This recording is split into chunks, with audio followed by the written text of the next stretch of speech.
¿Cómo surgió el término en la política de derecha e izquierda? ¿Dónde y cuándo surgieron estas famosas ideologías? Quédese que aquí les vamos a contar. Hola, somos estudiantes de la Universidad de San Carlos, Extensión San Marcos, del segundo semestre de la carrera de Ciencias Políticas y Relaciones Internacionales del curso de Sociología 2, impartido por el licenciado Danilo Fuentes.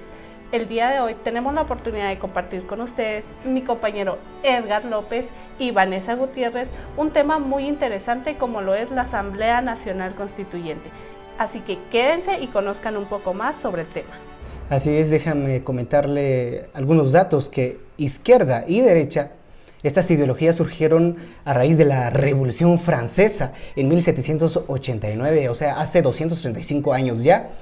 Esto surge cuando se hizo la primera Asamblea Nacional Constituyente en Francia. Pero veamos y escuchemos cómo fue la Revolución Francesa y cómo llegó a la Asamblea Nacional Constituyente, Van. Gracias, Edgar. La Asamblea Nacional Constituyente se forma durante los primeros meses de la Revolución Francesa en 1789. Esto como una evolución del tercer estado en respuesta de la crisis económica y política que atravesaba Francia. Este proceso fue crucial para el desarrollo de la Revolución Francesa, ya que fue el comienzo de la caída del antiguo régimen y el establecimiento de una nueva era política en Francia.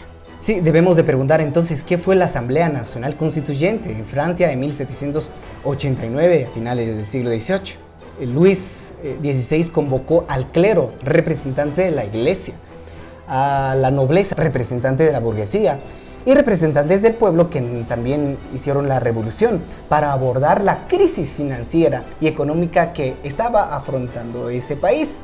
Era una asamblea representativa de los tres elementos de la sociedad francesa a raíz de esta revolución. Bueno, el objetivo de la asamblea era redactar la primera constitución para Francia que reflejaba los principios de igualdad, libertad y fraternidad. En ese entonces, en el hemiciclo, en la asamblea, se posicionaron en el lado izquierdo los jacobinos. Representaban los sectores más radicales, eran conocidos por su firme apoyo a los cambios profundos de la estructura política y social y expansión de los derechos del pueblo francés.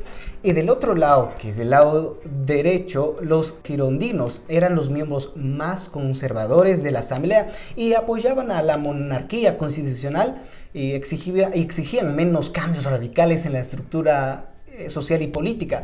Buscaban preservar la monarquía y limitar los cambios en la administración y la construcción de la transformación del poder en el Estado.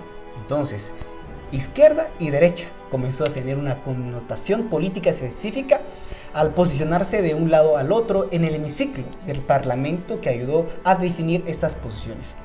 También se implementaron varias reformas en la asamblea, como la abolición de los privilegios feudales, la declaración de los derechos del hombre y los ciudadanos, la redacción de la Constitución de 1791, las reformas fiscales y la abolición de la nobleza hereditaria.